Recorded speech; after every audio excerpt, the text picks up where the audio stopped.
à moi. Qui n'est-il là? C'est à moi. O podcast Zero, feito por estudantes de arquitetura e publicado em arquipélago.in. No episódio número 10, a gente vai falar sobre a Bauhaus, um pouco da história dessa escola que é um ícone para a arquitetura e para o design do século XX. A gente dá um breve contexto histórico e fala das grandes mudanças estruturais que a Bauhaus passou ao longo aí da sua curta existência e comenta sobre as influências no modernismo.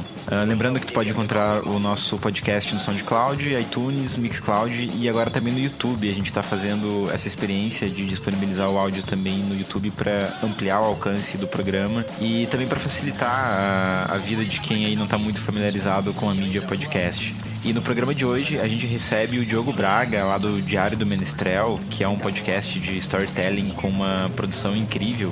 E o Diogo é arquiteto também, então a gente chamou ele para participar aí das nossas divagações sobre arquitetura. Participam do episódio Aline Ruth. Não vendo muito pelo lado do cliente, mas do lado do arquiteto, que a gente estuda há 5 anos, mas não para fazer a mesma coisa que todo mundo já está fazendo há anos e anos. Diego Menuzzi. E no traço do desenho já vinha o ideal, né? E o convidado Diogo Braga. E nós temos essa visão romantizada dessa arquitetura moderna, porque a gente sofre uma influência, inclusive até hoje. Eu sou Maicon Garcia e esse é o episódio 10 do Zero Podcast.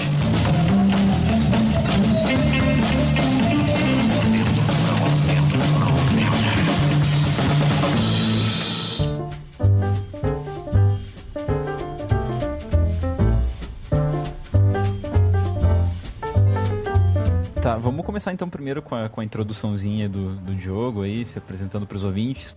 Bom, vamos lá então.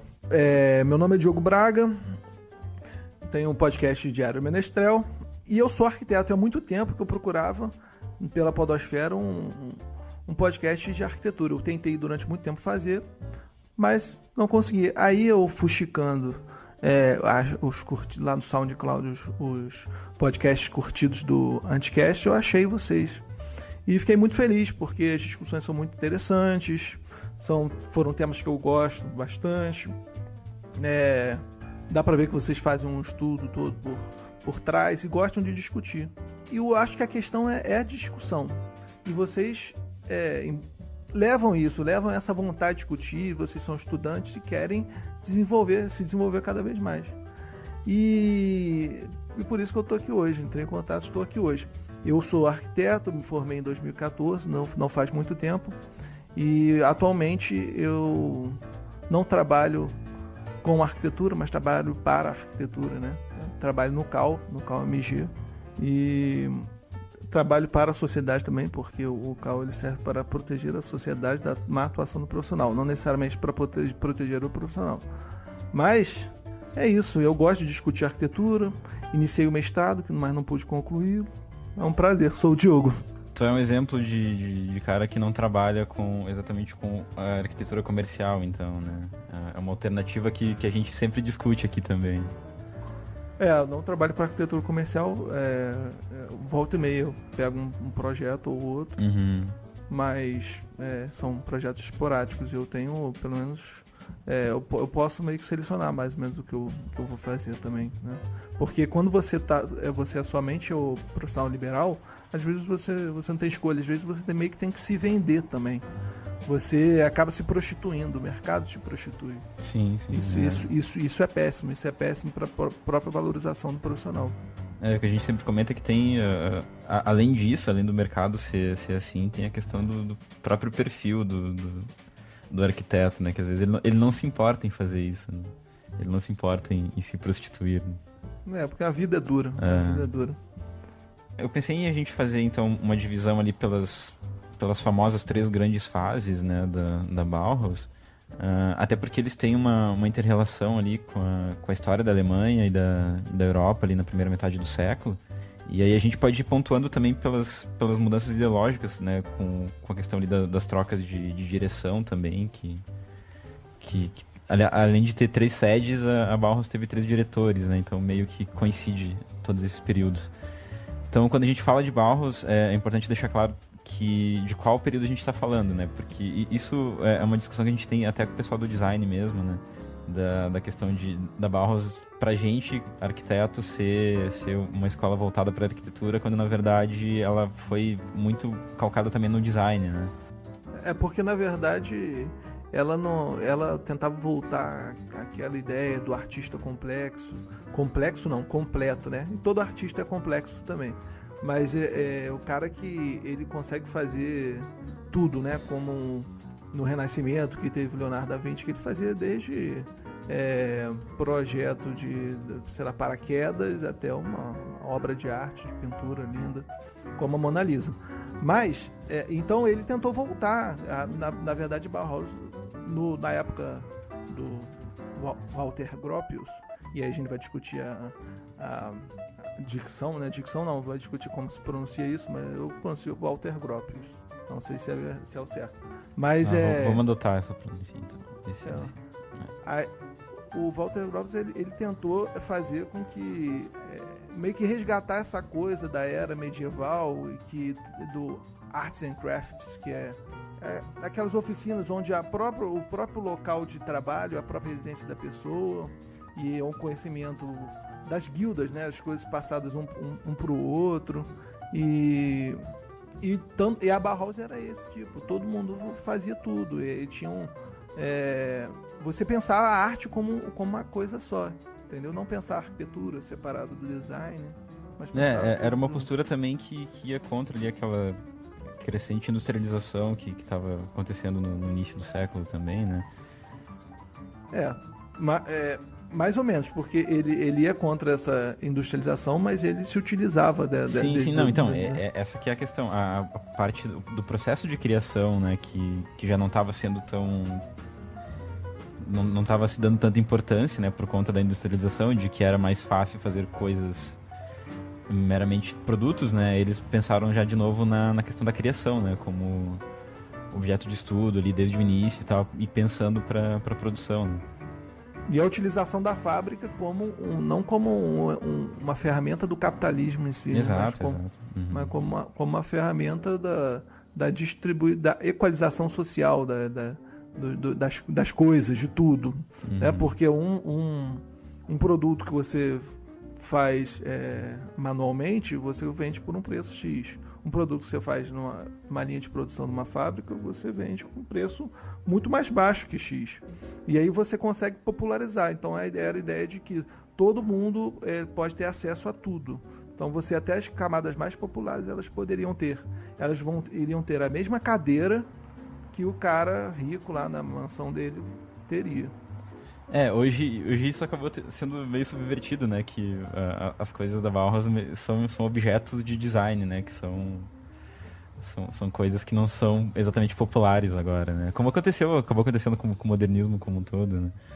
Mas essa postura, assim, de popularizar as coisas era muito também por conta do que a Europa estava vivendo na época, né? Que eles estavam passando por uma reconstrução ali depois da Primeira Guerra e tinha todo o movimento intelectual que queria trazer uma nova era, né? Porque, afinal de contas, eles tinham acabado de passar pelo maior conflito da história até então, né? E a pretensão era de que eles pudessem ajudar nessa reconstrução e tendo passado a humanidade assim, por esse fundo do poço, digamos assim, né? Como eles colocaram, né? Eles queriam trazer essa mensagem de renovação também, né? Na parte produtiva. Me parece que o Gropius ele tinha sido um oficial alemão durante a Primeira Guerra, é isso? E isso, diante disso, depois disso, vendo todas as atrocidades que foram, né, enfim, sobrando da guerra, ele teve essa sacada da utopia, do idealismo do mundo igual e que as pessoas pudessem ter as mesmas coisas, e daí ele fundou a Bauhaus. Como que foi? Foi muito motivado por esse sentido, assim, de que ele viu a destruição e viu a humanidade, digamos assim, regredindo, né? Uhum. E aí depois, como já estava toda essa atmosfera de reconstrução ali na Europa e já tinha muito movimento pensando dessa forma, né? Até teve a questão ali das novas vanguardas, né?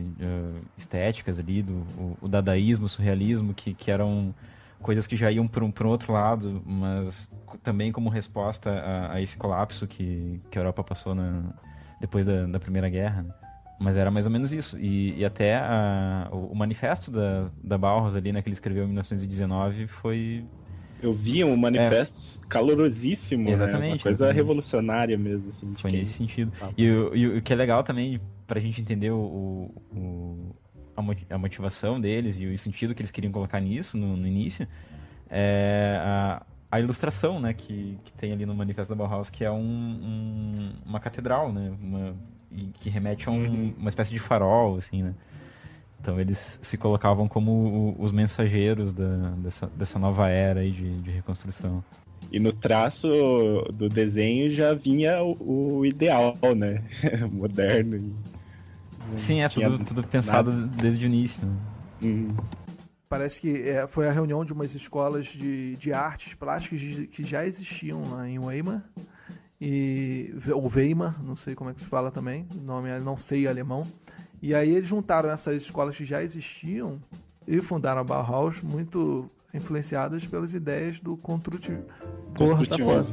Fala aí pra mim, bota essa porra no cast mesmo. Construtivismo russo, da década de 20, né, que era um movimento artístico, né, que buscava a expressão das formas geométricas puras e juntamente com a utilização de novas técnicas e materiais, né? O que ela tinha de inovador ali na primeira fase era essa metodologia de ensino, né, que era muito ligada à questão da arte, né, e ao mesmo tempo muito ligada ao prático e ao processo de produção, né, de uma arte mais aplicada, de fato. Até uma questão que vai ser alterada depois na fase do Mies van der Rohe lá na frente, que é o foco na criação artística, né? O foco no processo criativo individual também, né? Que era muito valorizado, assim, dava-se muita liberdade pro aluno ser um artista ali dentro. E eles faziam as artes todas misturadas, né? Acho que é a fase do ateliê, né? O ateliê que todo mundo faz tudo, e aquela coisa que eu falei da arte vista como um todo. E a gente pode notar isso até porque inicialmente a gente fala muito de Bauhaus, a gente fala da época do Gropius, de Bauhaus, ele é arquiteto, mas você não tinha o departamento de arquitetura, por exemplo. Só foi ser criado lá em 1927, muito à frente. Depois que já tinha sido construída a sede nova lá em Dessau. Sim, muito depois. Não, muito depois não. Algum tempinho depois só. Tu falou da questão dos ateliês, né? Então eles tinham primeiro um profundo estudo ali de forma e material, né? Que depois seria colocado em prática tanto em produto de uso doméstico, peça gráfica ali e numa escala maior na arquitetura, né?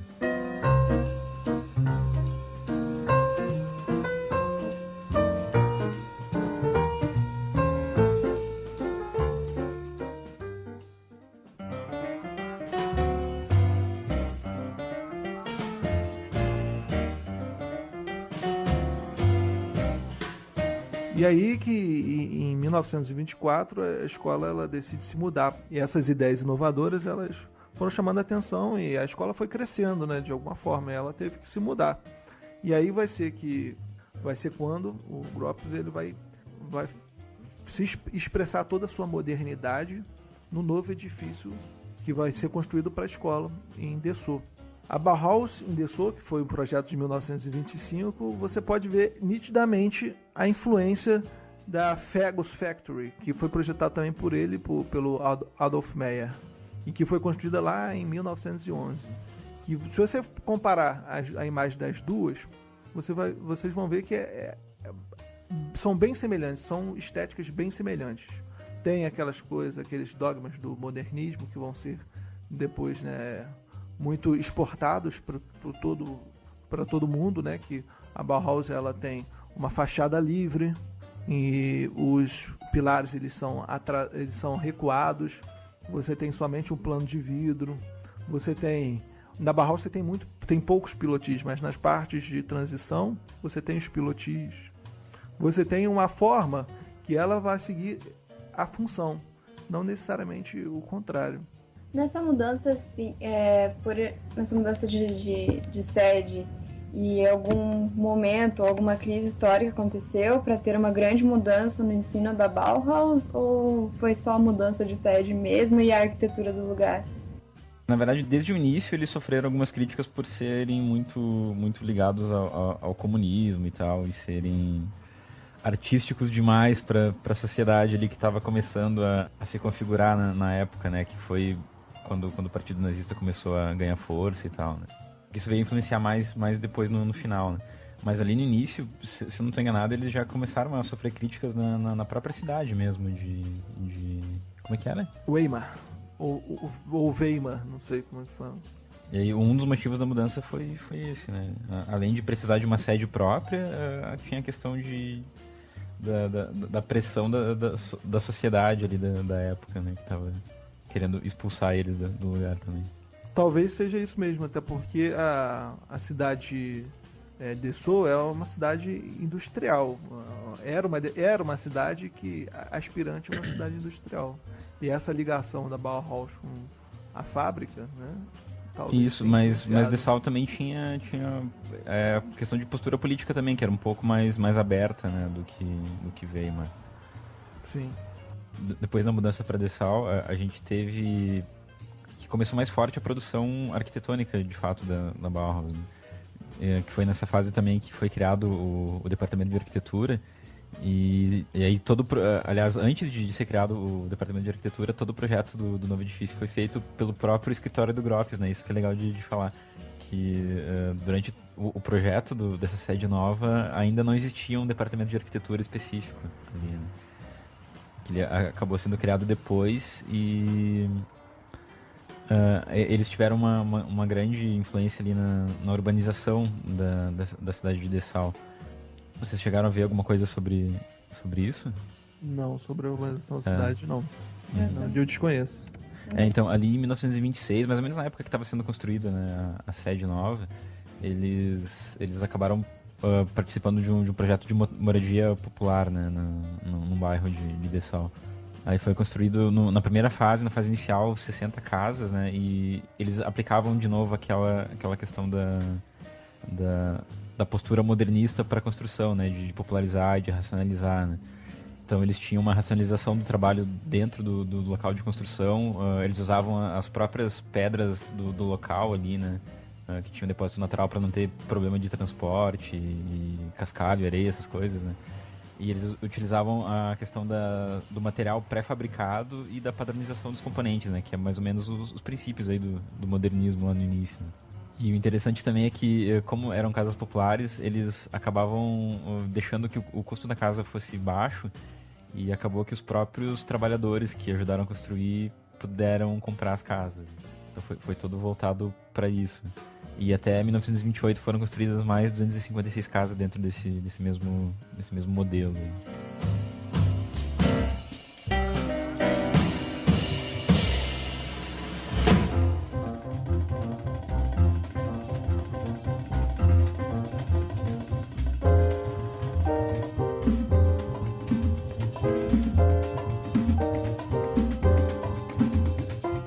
Já que a gente vai falar sobre a troca de direção, acho que a gente já pode pontuar que o que já foi falado, mas repetir novamente, que essa escola ela tinha muita influência política também.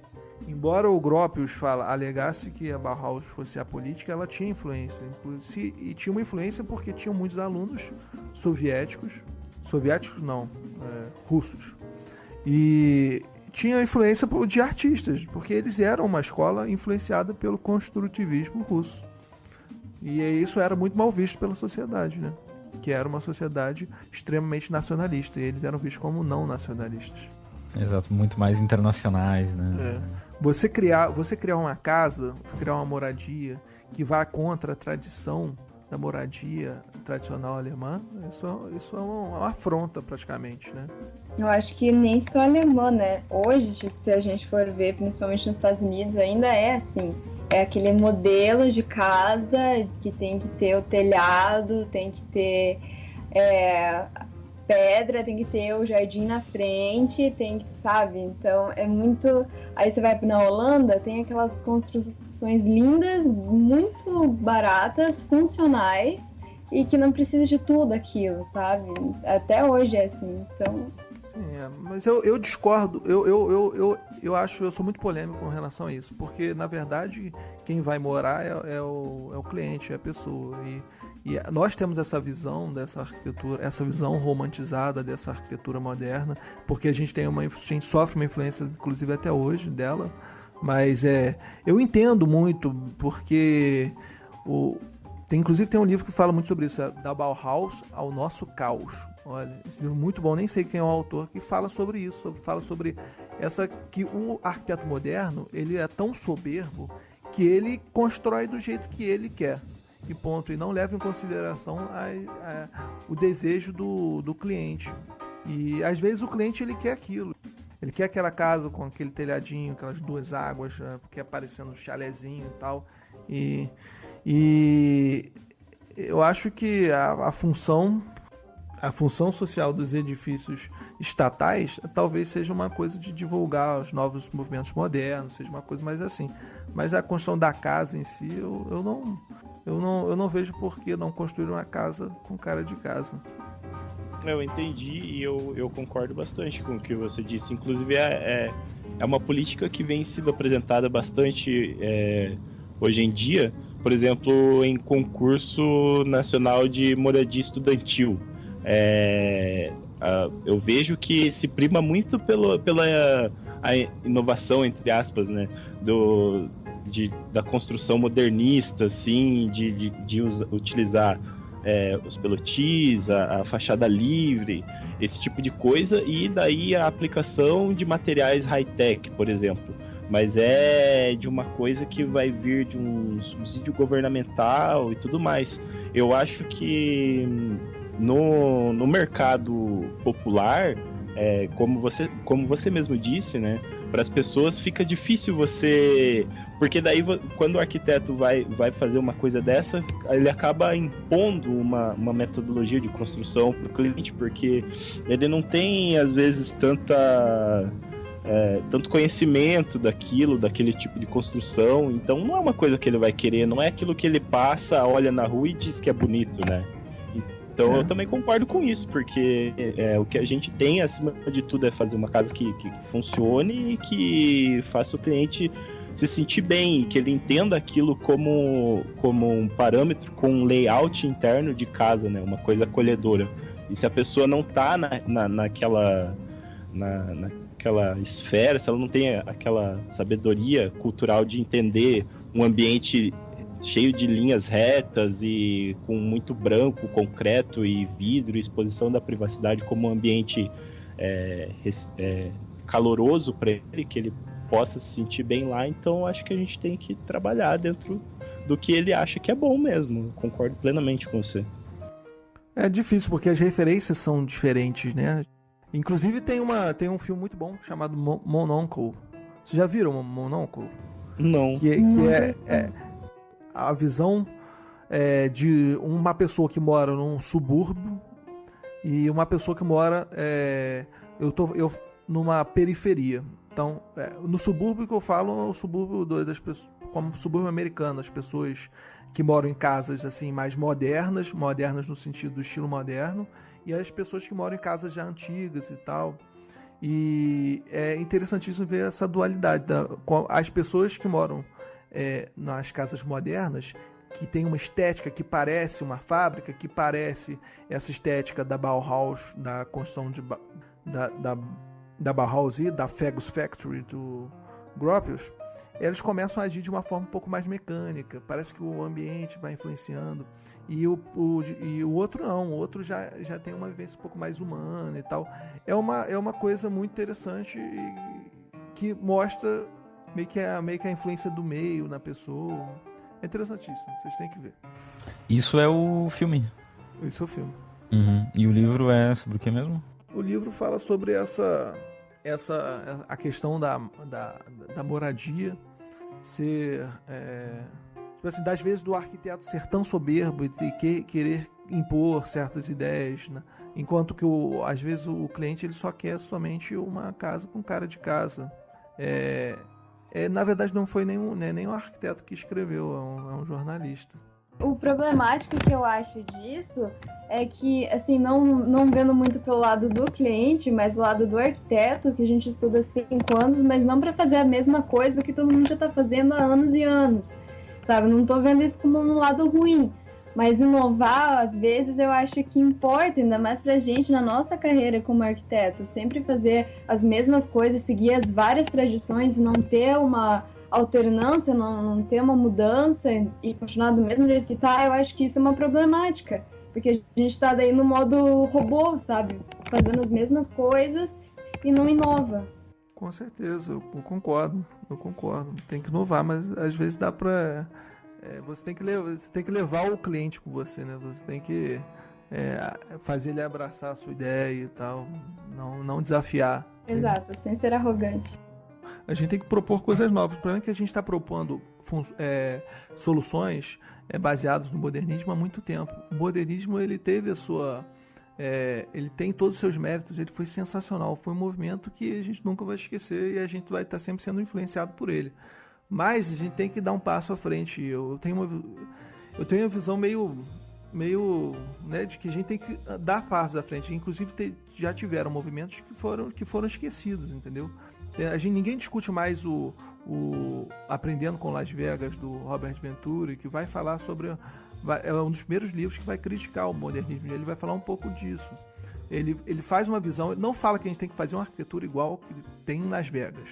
Não é arquitetura espalhafatosa, nem nada. Mas que a gente tem que aprender com isso. Porque o Las Vegas é o exemplo máximo da arquitetura em função de atrair a pessoa, de chamar a atenção da pessoa, meio que de ser aprazível para a pessoa.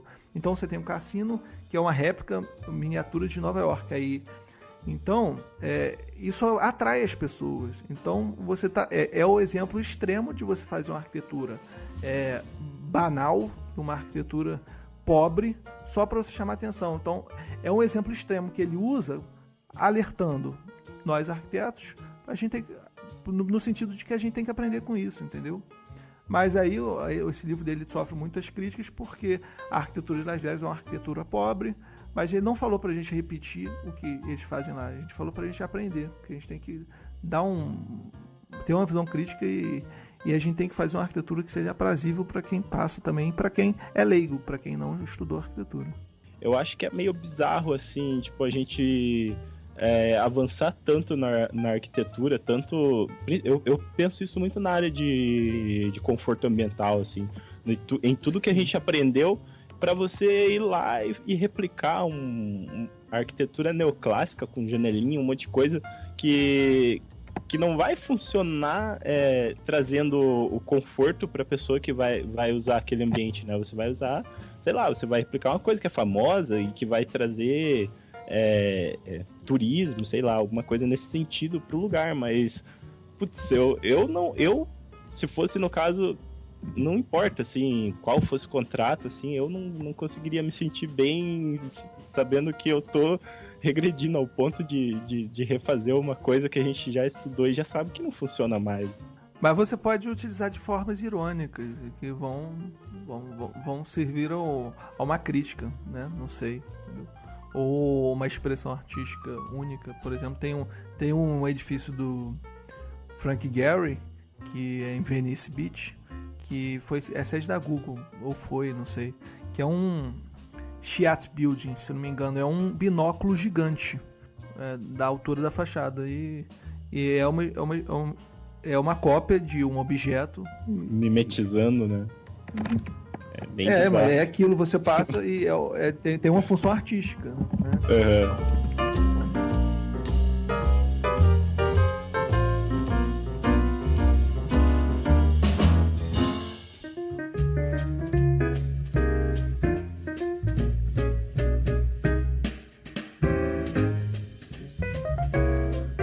Então, em 1928, o Gropius deixa a direção da escola e quem assume é o Hannes Meyer.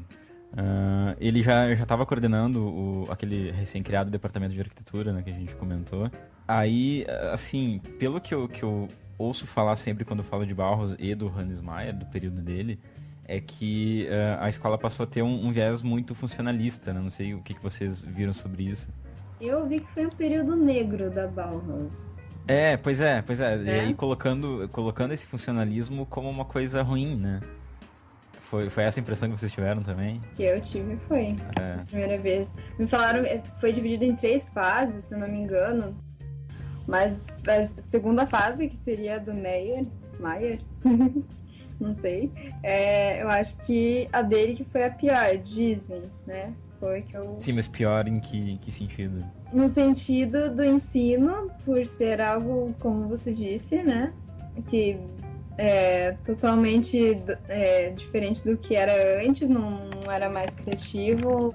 Era só funcional, não Isso, tinha mais só criatividade. funcionar. Isso. Eu fui atrás um pouco mais da história dele, e aí assim, ele, como todo mundo fazia na época, ele escreveu um manifesto também, né, em 1928. Lendo esse manifesto, ele tem uma parte que ele dá uma cutucada ali no Le Corbusier, na parte ali da máquina de morar, né? Aí a gente percebe que quando fala de que ele era um funcionalista, assim, é uma questão um pouco mais complexa, né? Ele fala no manifesto, assim, construída de maneira elementar, a nova casa não é uma máquina de habitar, mas sim um aparelho biológico correspondendo às necessidades físicas e espirituais. Então ele tinha essa abordagem mais prática, né? Mas ele também tinha a questão de colocar o indivíduo, de colocar a necessidade humana para ser servida pela arquitetura, né? Então não era exatamente uma coisa fria como a gente tende a pensar quando fala que ele era um funcionalista. Estando no modernismo, todos são frios.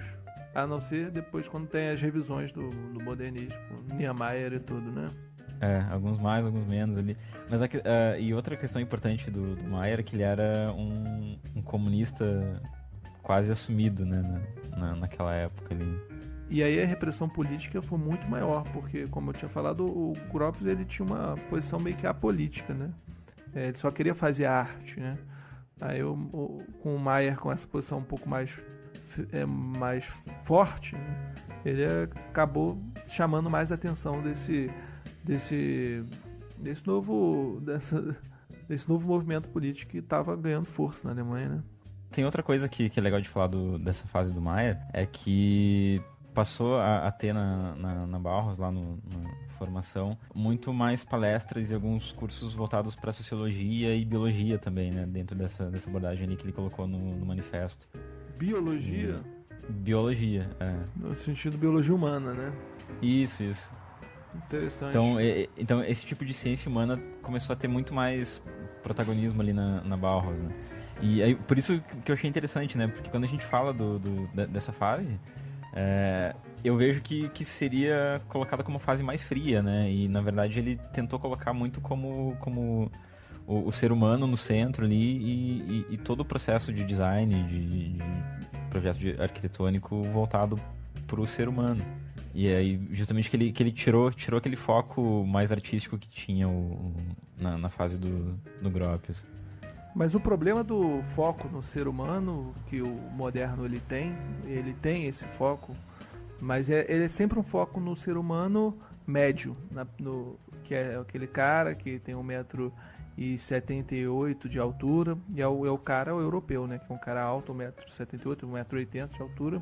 Eles vão fazer as análises do corpo humano e vão descobrir qual que é o design da cadeira mais confortável para esse ser humano médio de 1,80 m de altura, que é um padrão europeu que não atende essas diversidades, né, que existem.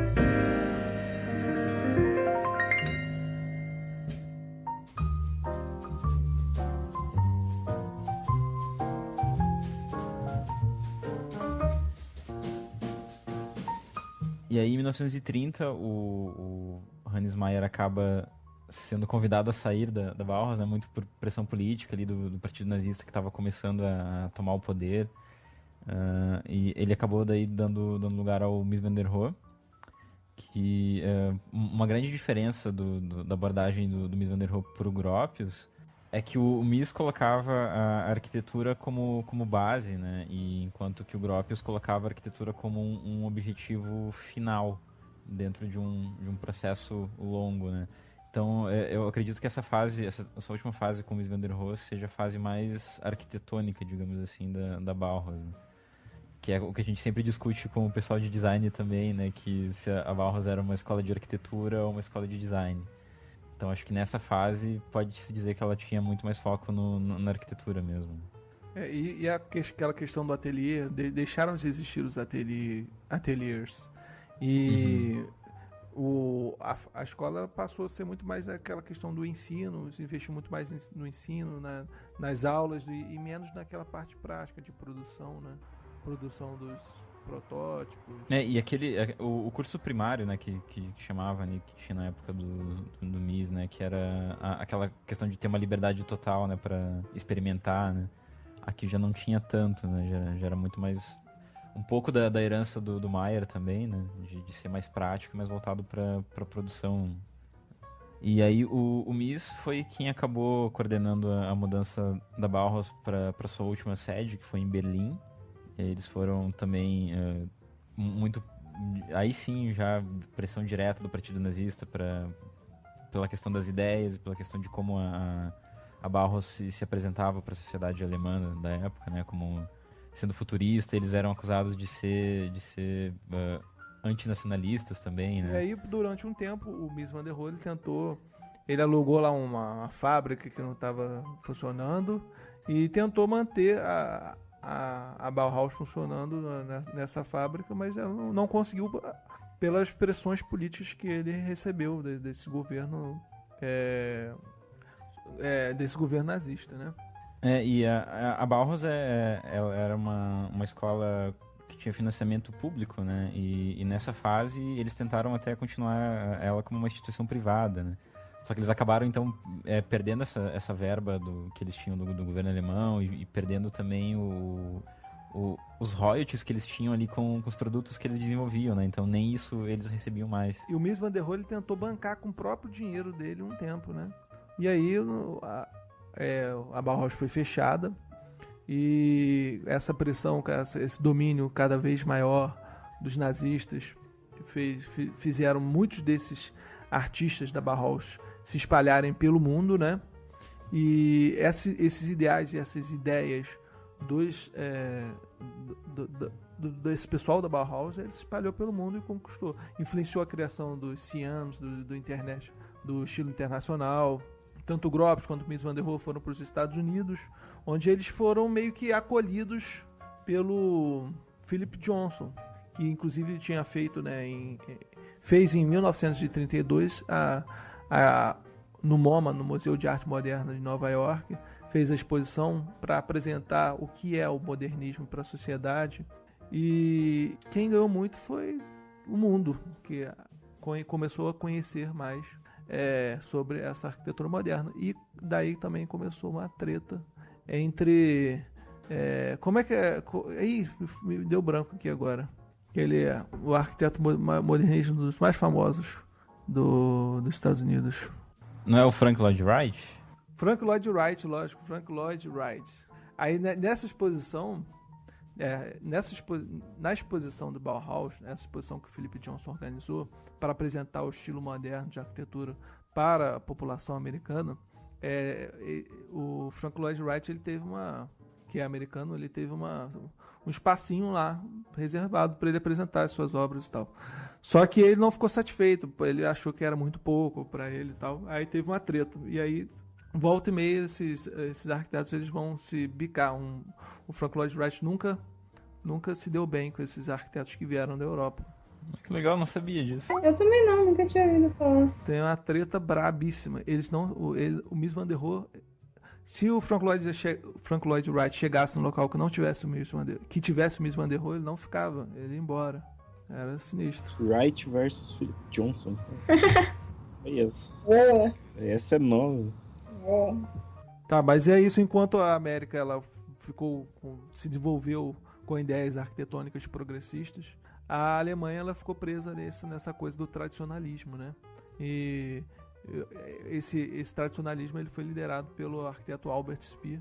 Ficou muito famoso depois quando ele foi o único nazista a ser perdoado no tribunal de Nuremberg. E aí tem documentários também falando sobre como ele conseguiu. Ele é um cara muito bom de papo, né? Como ele conseguiu fazer com que ele fosse perdoado. Mas teve alguma influência, assim, influência direta da Bauhaus no Brasil, aquela época, ou até hoje ainda tem alguma influência da Bauhaus no Brasil? Que eu digo assim, exemplos de alguma obra, falando arquitetura mesmo, não arte, design. É porque a Bauhaus ela se confunde muito com o movimento moderno inteiro, por si só, entendeu? Então você pode ver que com certeza tiveram influências, mas eu acho que não sei se dá para precisar muito bem que influências. A tal obra é uma influência clara da Bauhaus. Isso é muito difícil influenciar, até porque é muito difícil discriminar, porque a Bauhaus ela influenciou o estilo internacional, ela influenciou tudo que no futuro a gente vai conhecer como moderno.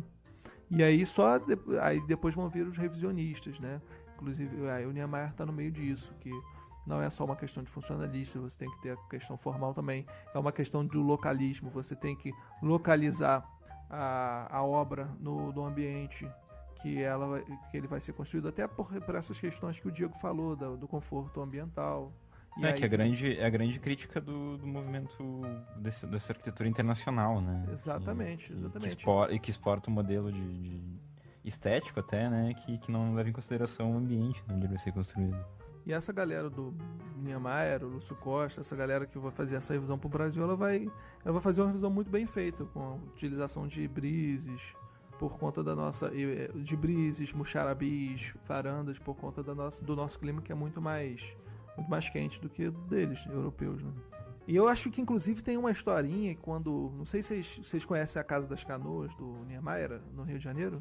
Uhum. Cara, tem até uma historinha, acho que foi o Gropius, um desses caras vieram aqui pro Brasil, e aí o Niemeyer mostrou a Casa das Canoas. Olha só o que eu projetei, construí aqui minha casa e tal. E a Casa das Canoas, ela tem toda aquela, ela tem uma laje toda sinuosa, né? Uhum.